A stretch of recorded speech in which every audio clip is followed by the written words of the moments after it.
I dedicated my book, Ayn Rand at the Movies, to a more nuanced understanding of Ayn Rand. Okay? Um, I'm not an Ayn Rand worshiper, and I'm not an Ayn Rand hater. And somebody who has a kind of middle of the road understanding of Ayn Rand is unusual because she is one of those people who tends to arouse very extreme, feelings one way or another. One thing that Ayn Rand saw, which I kind of based a book on, is the fact that some controversies are manufactured.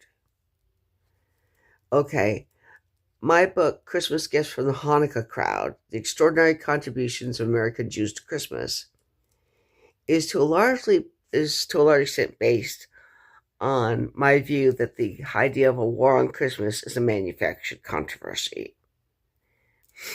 In the novel The Fountainhead, and especially the movie The Fountainhead, in which she had, and she to a large extent wrote the she wrote the screenplay for The Fountainhead movie starring Gary Cooper and Patricia Neal, and Robert Douglas. Excuse me. The people at the Banner newspaper are floundering around to stir up a controversy. I mean, they basically want to stir up a controversy to sell newspapers. Not because they really want to change anything for the better, but because they want to give the mob something to scream about. So they start a crusade against a building designed by Howard Rourke. And they launch a smear campaign about it. Okay, that's an example of a manufactured controversy. So that's one way that's one insight that I do think Ayn Rand had, is that some controversies are manufactured. Another thing that I think that Ayn Rand was right about in the fact that almost everybody sees Nazism and communism as polar opposites.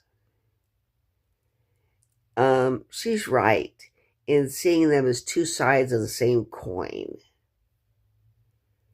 They're basically, one of them bases tyranny on racism and anti-Semitism, and the other one on class warfare.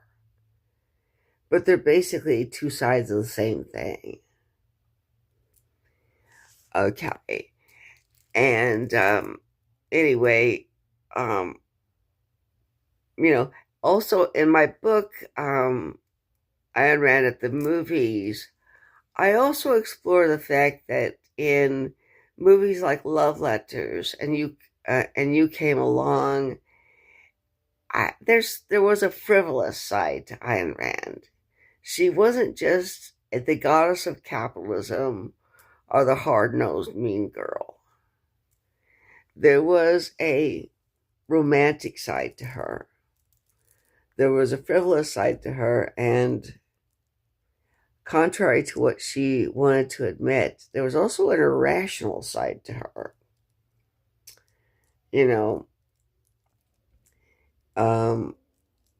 She could get jealous,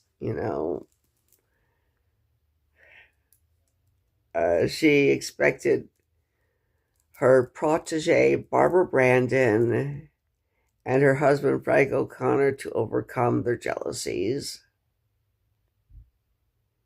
But she couldn't overcome her jealousy when Nathaniel Brandon had a chick on the side. But that's human emotion for you. Not always rational. Anyway, hope you liked listening to that. Bye.